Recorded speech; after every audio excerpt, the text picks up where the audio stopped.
Oi pessoal, tudo bem? Hoje nós iremos falar sobre todos os livros que eu já dei 5 estrelas. Tive um trabalhão aqui de resgatar várias leituras que eu já fiz ao longo dos anos, mas quero deixar aqui logo um aviso. Esse vídeo é sobre os livros que eu dei 5 estrelas, mas não necessariamente os meus livros favoritos da vida. A gente vai ter um vídeo especificamente sobre isso aqui no canal, então já estejam preparados. Por que essa diferença? Porque tem livros que eu não dei 5 estrelas, que eu não achei ele perfeito, mas que mesmo assim foi favoritado. Então hoje eu resgatei aqui algumas coisas, na verdade várias coisas. Vou tentar ser breve aqui nos meus comentários, porque realmente deu uma pilha significativa. Mas vamos começar então por um dos livros que vocês já me ouviram falar infinitas vezes. Eu já fiz resenha, já fiz um vlog de leitura desse livro também, que é O Deserto dos Tártaros, do Dino Buzzati. Esse livro é um livro italiano, ele tá todo marcado, foi um dos livros que eu fiz bastante anotação. E aqui a gente vai acompanhar o jovem tenente Giovanni Drogo, que foi alocado para atender, para servir no exército, que fica ali no Forte Bastiani. Então ele vai até lá e ali ele vai entrar numa série de reflexões sobre perseverança, sobre tempo, sobre finitude da vida, sobre esperanças, sobre agir em prol de um propósito maior. Esse livro aqui, ele traz tantas reflexões e para mim a principal delas é de que o tempo vai passar de um jeito ou de outro, a gente mudando a nossa vida, a gente mudando ou não, o tempo passa, e se não fizermos nada, a vida vai ter passado e a gente não vai ter construído aquilo que a gente queria. Então ele me dá muito essa sensação assim de que a gente não pode empacar na vida e o quanto também a gente se acomoda em algumas situações, porque a gente acha que elas são passageiras, mas no fim elas se tornam nossa vida inteira. E essa é uma grande reflexão, esse livro é muito forte para mim, ele fala muito sobre a passagem do tempo e fica a grande recomendação, vocês já me ouviram falar bastante dele, então não vou me delongar tão bem. Um dos livros que eu estava lendo quando eu estava retomando o hábito de leitura, na época que eu nem anotava nos meus livros, gente, esse livro por sinal vale uma releitura, é os livros da Helena Ferrante. Aqui nós temos a série napolitana dela. Eu trouxe aqui representado no quarto livro, no último livro dessa série, porque para mim é o mais emblemático, é o mais impactante, é o que eu mais não sabia o que esperar. E nessa série de livros a gente vai acompanhar então duas amigas, a Lenu e a Lina. Então a gente acompanha elas desde a infância até o seu envelhecimento, quando elas já estão ali bem velhinhas. Então nesse livro especificamente a gente vai falar sobre essa vida adulta e assim, ficando até um pouco mais velha já. E esse livro que me marcou bastante, eu acho que de todos os 4 livros esse é o que mais ressoa ainda dentro de mim. Por sinal, esse livro vale uma releitura, mas foi um livro que me trouxe de volta para a literatura. Era um dos livros que eu estava lendo quando eu estava me desafiando, novamente no mundo de literatura. E depois eu entrei para alguns clássicos, mas eu tenho muito a agradecer aqui a série da Helena Ferrante. Outro livro que eu tenho aqui dela, na verdade que eu não tenho, mas outro livro dela que tá nessa minha lista é o Franto Maglia. Vou deixar aqui a capa para vocês. Esse é um livro esgotado, não teve mais lançamento. E é o olho da cara as edições dele. Eu ainda não achei nenhum sebo que compensasse a compra, mas nesse livro vai ser uma série de trocas de cartas, de reportagens que a Helena Ferrante deu e diversos outros ensaios dela que vão dar também substância para a gente entender os seus romances. Então é um livro sensacional, eu gostei muito dele. No Kindle ele está extremamente marcado e é um dos livros que eu dei 5 estrelas e que eu espero em algum momento ter em minha posse o livro físico, porque o meu Kindle tá assim infestado de anotações. Óbvio que não podia deixar de aparecer aqui A Insustentável Leveza do Ser, do Milan Kundera. Nesse livro aqui a gente vai acompanhar 4 personagens e como eles se entrelaçam nessa narrativa. A gente vai ter o Tomás, a gente tem a Teresa, a Sabina e o Franz. E aqui, para mim, esse livro ele vai falar muito de relacionamento, e sim, no óbvio, mas vai falar também sobre limites, sobre acordos de relacionamento, sobre ciúmes, sobre o quanto as pessoas estão dispostas ou não a dar de si para os outros. Esse livro aqui é um tratado sobre diferentes tipos de personalidade, como as pessoas se comportam, e aqui tem muito da filosofia também, do Milan Kundera e coisas que ele bebe de outras fontes, como o Eterno Retorno do Nietzsche, que para mim aqui é uma das reflexões mais interessantes do livro e é algo que eu volto e meia encontro em outras obras também. Avançamos então para Hamlet do Shakespeare. Esse livro aqui está na minha lista de 12 livros para 2024. Eu estou devendo a resenha para vocês, mas foi um livro tão incrível de ler. Eu fiquei muito feliz de ter me desafiado para ler esse livro. Aqui a gente vai acompanhar a história, né, que eu acho que é muito conhecida do Hamlet, que ele tem o seu pai assassinado, ele descobre quem fez isso e ele vai tentar travar ali uma vingança, mas a gente vai entender então ao longo do livro se vai dar certo, se não vai dar certo, o que vai se resolver dessa história toda. Óbvio que isso é muito a superfície da história, eu recomendo imensamente a leitura. É um livro que eu já quero reler porque ele merece releituras e eu não conseguir não dar 5 estrelas para ele, porque é um livro que eu considero muito redondo, uma peça de teatro, na verdade, muito redonda, mas a gente vai ter outras aparições aqui do Shakespeare também nessa minha lista aqui de livros que eu dei 5 estrelas. E vocês também já me ouviram falar deste livro, que é o Alice no País das Maravilhas. Esse livro eu não consegui não dar 5 estrelas, porque para mim a mensagem que ele passa para crianças e para adulto é tão importante, ela é tão bacana, sabe? Porque você sendo uma criança, eu acho que você vai aproveitar. Eu tenho umas partes aqui que eu acho meio horripilantes, mas eu acho que crianças ainda conseguem aproveitar, estão mais acostumadas às vezes com essas histórias. Mas tem muitas reflexões para nós adultos nesse livro. Eu acho que vale a pena, se você ainda não leu, né, esse livro. Por sinal, eu ganhei uma nova edição desse livro que vai aparecer no Novos da Estante aqui do mês de maio. Vocês mal podem esperar. Mas esse também foi um livro 5 estrelas, né, que eu não consegui não dar essa nota para ele. Uma leitura que eu concluí no ano passado, mas que eu me surpreendi muito quando eu fui pro livro, é o Drácula, nessa edição que eu tenho aqui da Dark Side. Esse livro aqui, por sinal, ele é maravilhoso, ele apareceu no meu vídeo dos livros mais bonitos que eu tenho na minha estante. Vou deixar também no card de descrição, caso você ainda não tenha assistido. E eu fui para esse livro muito com o imaginário daquilo que a gente consome em filmes, séries, e foi muito surpreendente quando eu fui para a obra e entendi a estrutura, a forma com que a narrativa foi endereçada, de que forma que os eventos vão acontecendo. Aqui a gente tem um romance epistolar. Então, para mim, isso é genial, é sensacional mesmo. Eu não estava esperando isso e eu acho que é uma história, ao mesmo tempo, muito amarrada, sabe? A personalidade do Drácula, ela vai sendo construída ao longo do livro, até o momento em que a gente entende o que é esse personagem, né? Essa personalidade dele. E, nossa, eu recomendo muito a leitura. É um livro que é muito interessante de ler.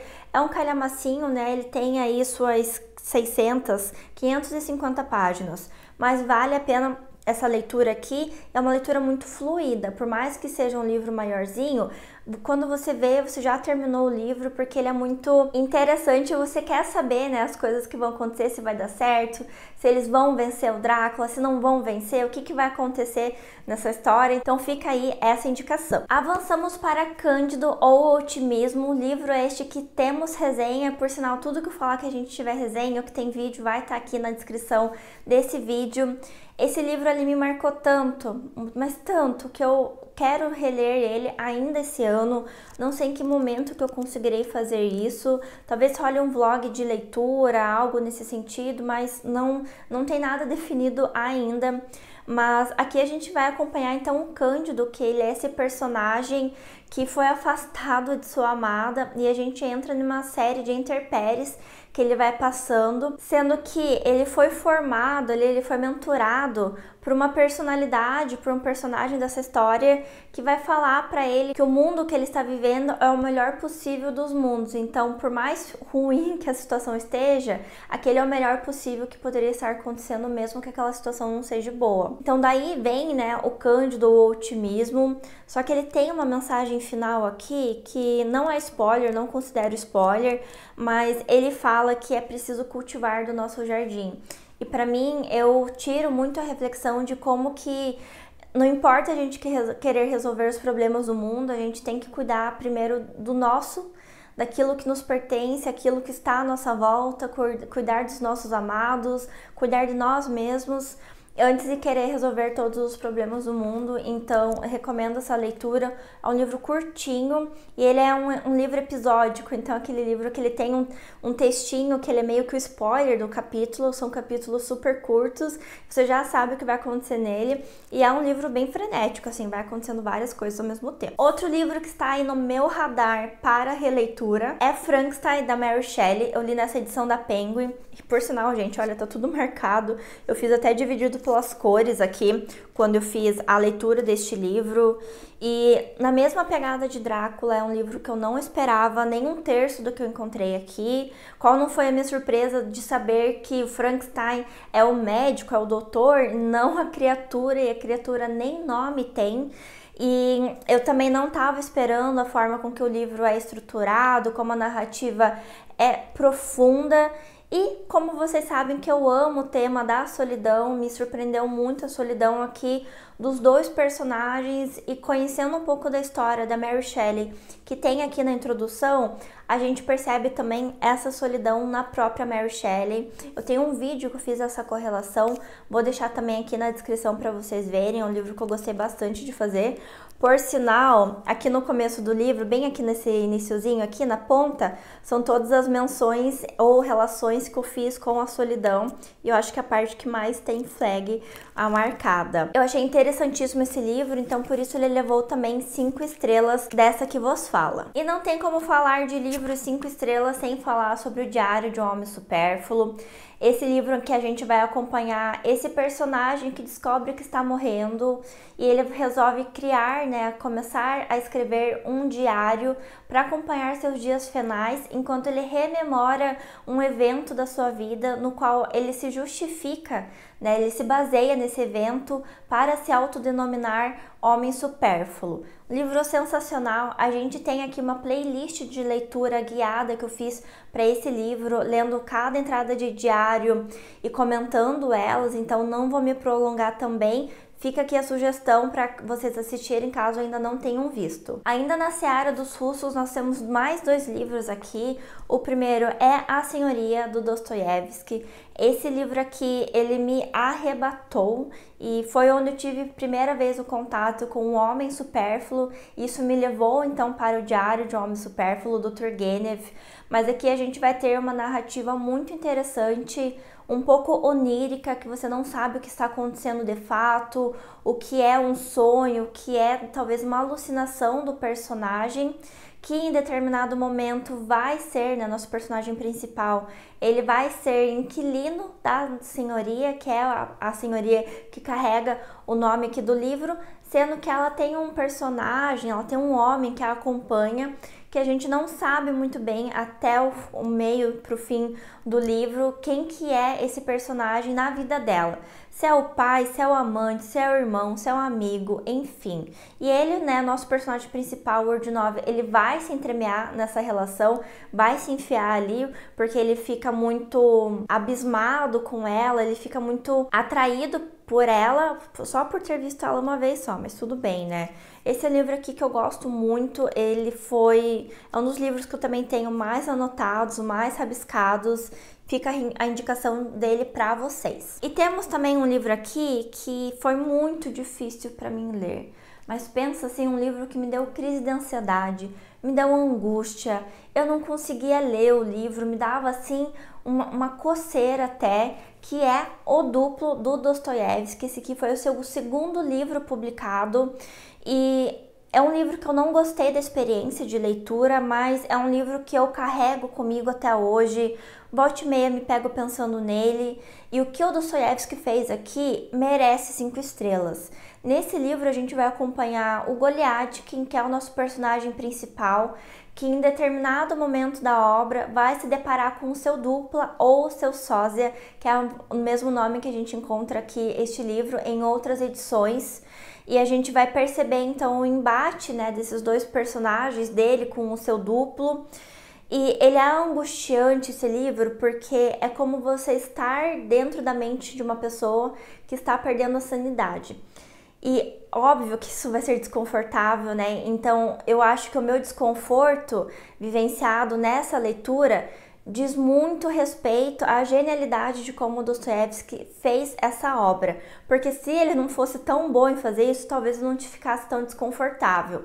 Então, é um livro muito interessante, eu acho que vale a pena conhecer se você gosta de Dostoiévski. É um livro desafiador, mas que vale muito a pena e, nossa, recomendo muito mesmo, mesmo tendo sido desconfortável para mim. Tá, eu achei mais um russo aqui na lista que eu tinha esquecido e, obviamente, que é outro livro do Dostoiévski, que é o seu Memórias do Subsolo. Gente, que livro profundo! Eu acho que eu não entendi um terço dele. Mas isso diz muito mais respeito à minha capacidade de abstração do livro do que necessariamente a competência, né, do Dostoiévski. Mas eu acho que esse é um livro aqui que ele vai sustentar tantas outras obras dele. Então, antes de você ir para Calhamaços, eu acho que é interessante ler esse livro, a forma com que ele vai desenvolvendo a psicologia do homem do subsolo e o quanto a gente se sente meio claustrofóbico, porque realmente é sufocante, os pensamentos dele são sufocantes, é um pensamento muito pessimista, muito negativo. Isso faz com que vá ficando pesada a leitura, sabe? Sabe quando você entra num ambiente assim, você sente que tá meio pesado o clima? É mais ou menos a experiência de ler este livro. Tem uma segunda parte, né? O livro é dividido em duas partes. Na segunda, ele vai comentar sobre um evento que aconteceu dele, um encontro com alguns amigos e depois um encontro que ele teve com uma prostituta. E recomendo muito o livro, eu quero relê-lo porque eu não consegui sintetizar todas as minhas ideias para fazer uma resenha, por sinal, mas é um livro que você vê o quão denso ele é e o quão profundo, né, ele é também. Então eu fico pensando como que o Dostoiévski conseguiu fazer isso num livro de nem 150 páginas, gente. E obviamente que é muita da genialidade dele. Eu gosto de Dostoiévski, como vocês sabem, e é um livro aí que vale a pena a leitura e que também conseguiu aí as 5 estrelas no meu coração. Um outro livro 5 estrelas, mas que eu não tenho ele físico porque eu li ele no Kindle, mas eu quero adquirir a edição até porque eu quero reler este livro, é O Estrangeiro, do Albert Camus.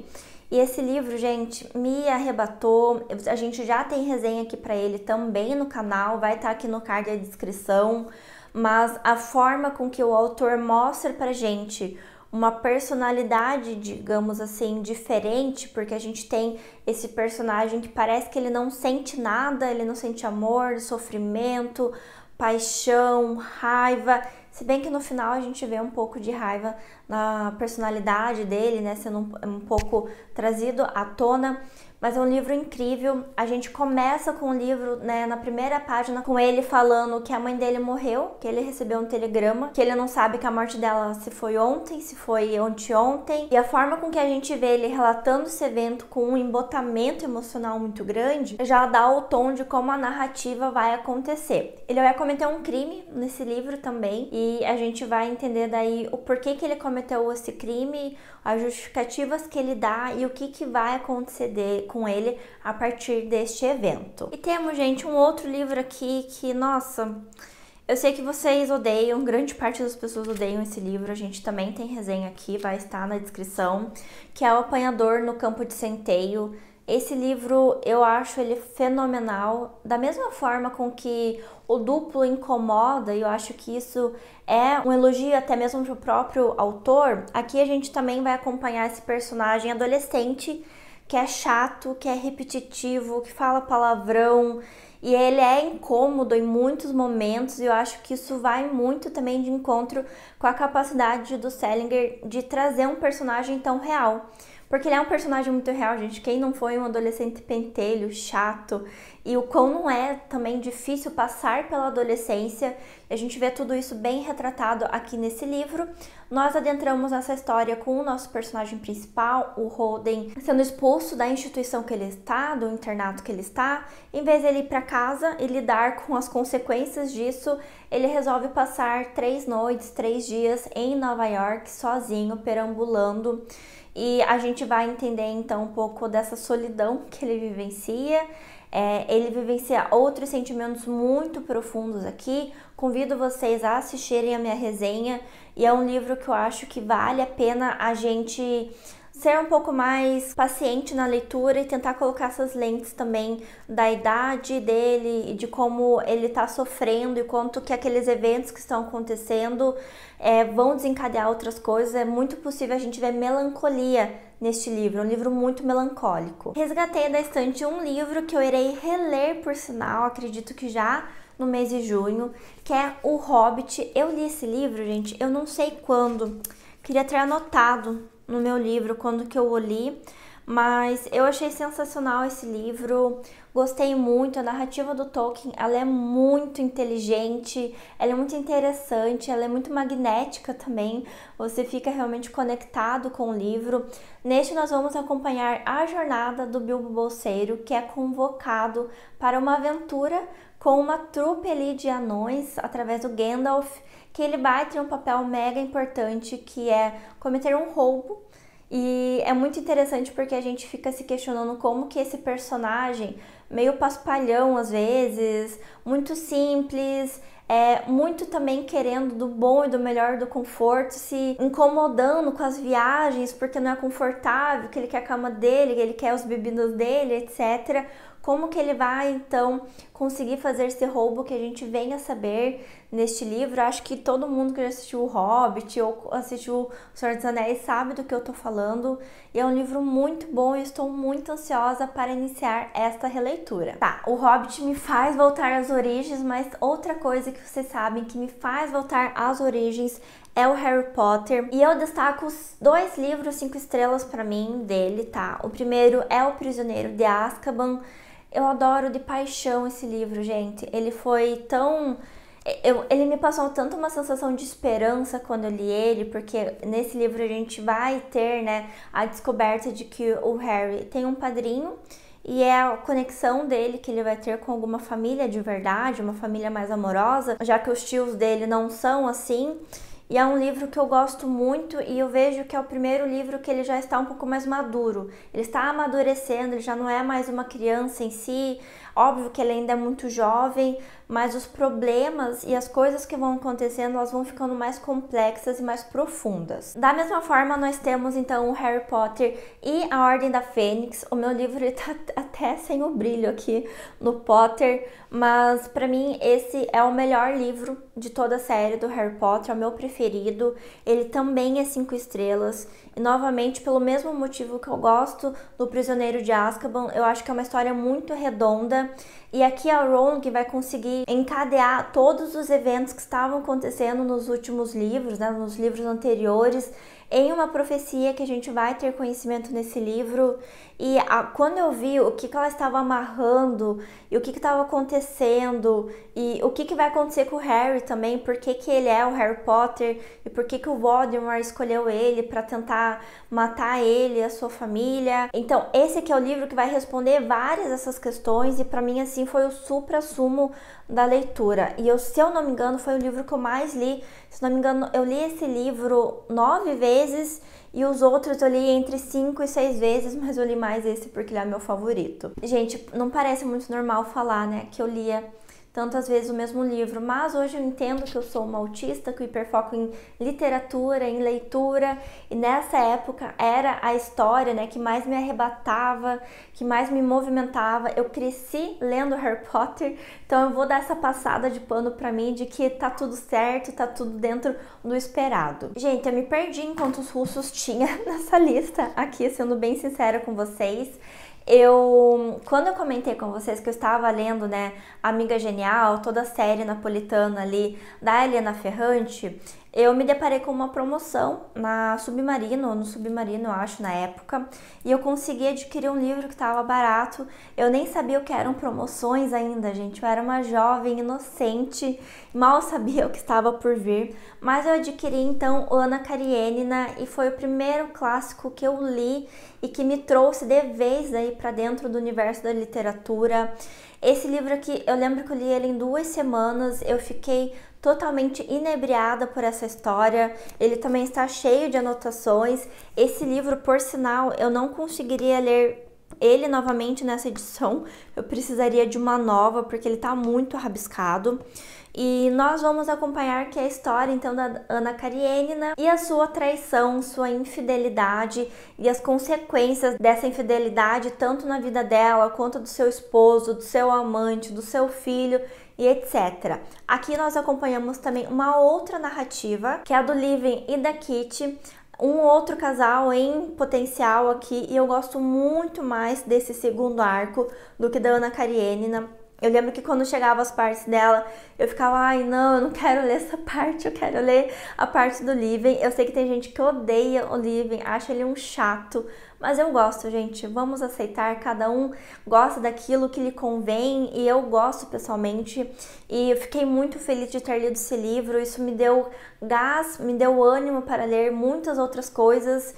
E sim, eu comecei na literatura clássica com um calhamaço russo, e deu tudo certo, sobrevivi, estou aqui e lendo muito mais depois disso. Outro livro que eu li no Kindle foi Medea. Tanto a Jamile quanto a Nicole falaram que eu precisava ler este livro. Quando eu fiz o desafio de 5 livros em 5 dias com a Nicole, que nós também temos vídeo aqui no canal, a gente escolheu Medea para ser o primeiro livro lido. E, gente, que história interessante e boa. Nesse livro a gente vai acompanhar a vingança da Medea, porque o seu marido, o Jasão, ele resolve deixá-la e contrair um novo matrimônio, tenta dar ali uma enrolada nela, dizer que ele quer esse novo casamento, porque daí os filhos que ele teve com a Medea vão ser irmãos de reis e rainhas, de príncipes, tenta dar uma enrolada nela. Só que é um livro que eu acho que fala muito do quanto que as pessoas estão dispostas a abrir mão de si mesmas para uma vingança. Recomendo também bastante a leitura. Voltando para Shakespeare, então, eu li o Otelo dele e, gente, não tem como não dar 5 estrelas para as obras do Shakespeare. Ela é a minha menos favorita, mas é uma história muito amarrada. Eu gostei muito da história, da estrutura narrativa do livro.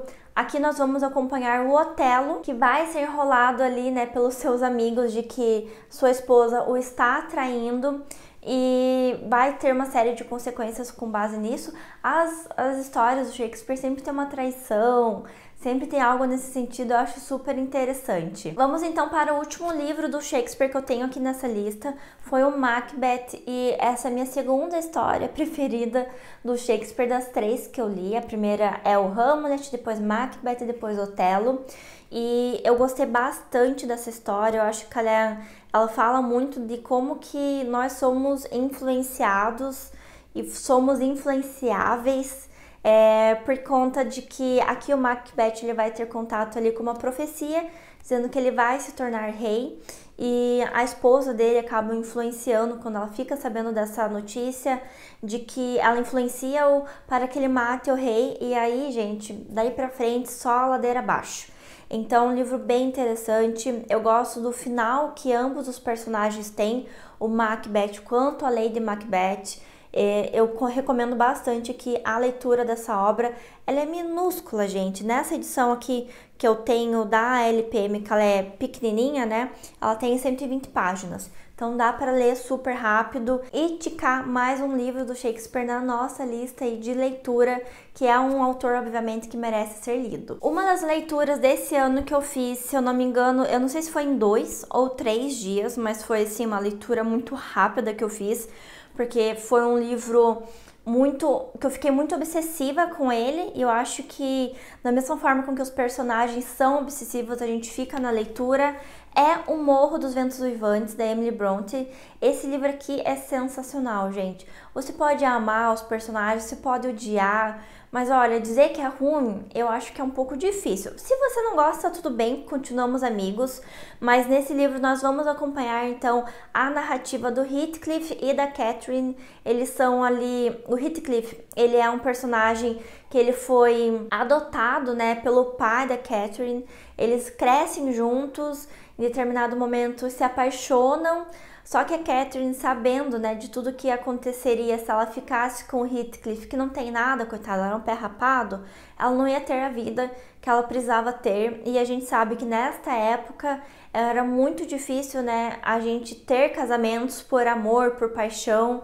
Eles precisavam estar atrelados com status, com dinheiro, porque era a forma das mulheres terem algum tipo de segurança social nesta época. E a vingança do Heathcliff, por conta disso, quando a gente acha que não dá pra piorar, ela piora.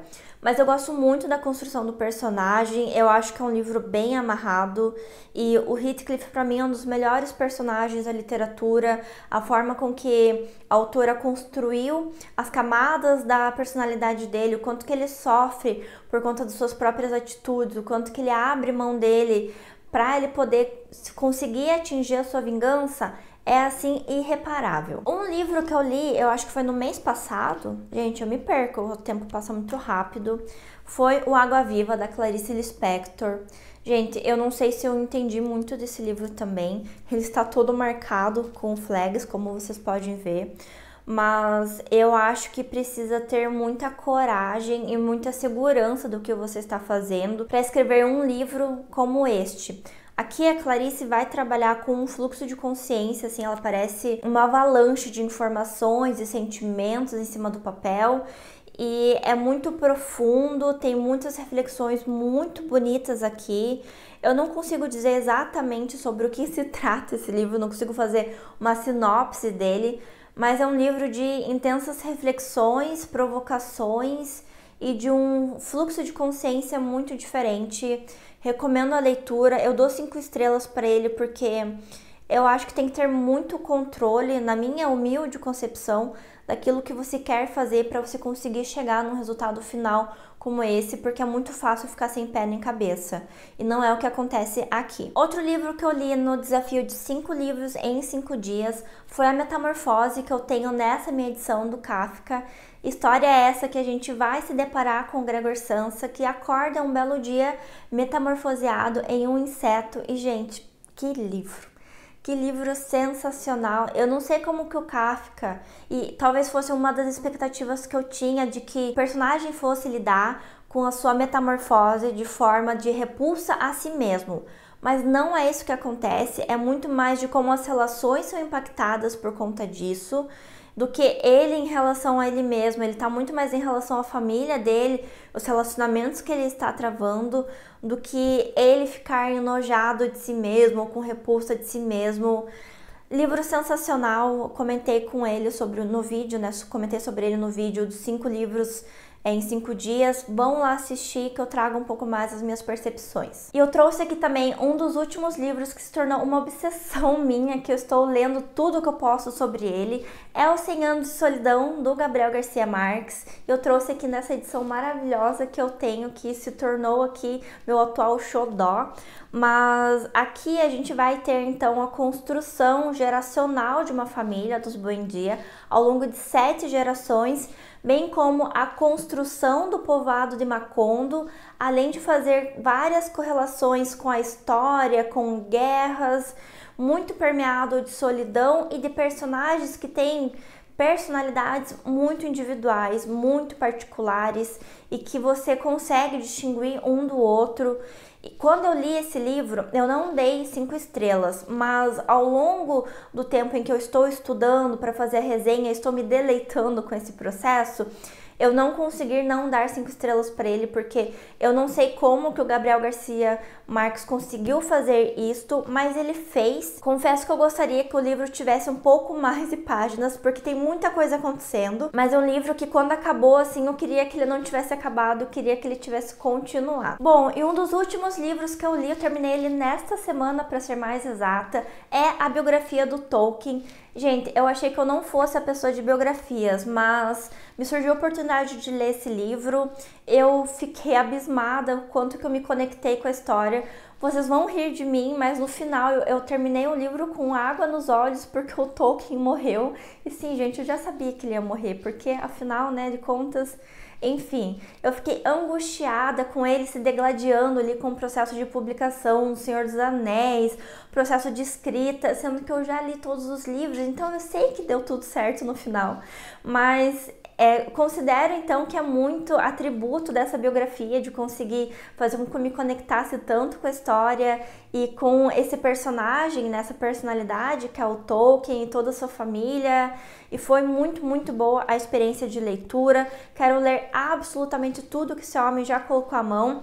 Tenho aqui alguns livros dele, né? Eu tenho o Hobbit, O Senhor dos Anéis, Beren e Lúthien e o Silmarillion, e quero completar então toda a minha coleção possível de Tolkien aqui na minha biblioteca. Ufa, chegamos ao fim dessa lista. Espero que vocês tenham gostado desse vídeo. Deixe nos comentários o que vocês concordam, o que vocês discordam, quais são os livros 5 estrelas de vocês, que eu quero saber, quero continuar este papo aqui nos comentários.